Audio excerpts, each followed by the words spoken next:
Hello beautiful people! For today's video ay gagawa tayo ng glutinous rice flour balls or yung bilo-bilo. Gagamit lang tayo dito ng glutinous rice flour guys. Gagamit ako ng tig 1½ cup in a separate bowl kasi dalawang kulay ang gagawin natin. Then in a separate mangkok, maglagay lang tayo ng tubig at saka yung pangkulay. Kulay blue at saka green ang ginagamit ko. Pero ang result niya green pa rin siya guys.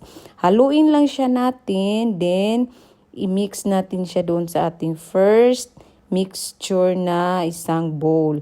Then maglagay tayo ng paunti-unting water. At saka iganyan lang siya natin form into mud. Yung not so soft, not so wet, not so dry.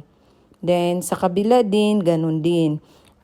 Ubi color ang ginagawa ko, blue at saka red lang siya guys, combine natin. Then ganun din ang gawin natin, i-combine lang siya, dagdag ng water.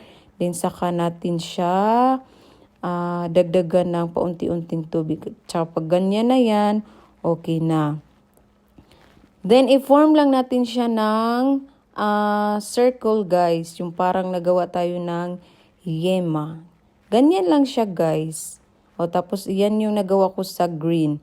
Then sa blue na naman tayo, ganun din ang gagawin natin. Parang nagawa na lang tayo ng yema. Ulit-ulitin lang natin. Tsaka ganyan lang siya guys. Madali lang. I'm sure may hindi pa alam kung paano to gagawin. Yun lang. Thank you for watching.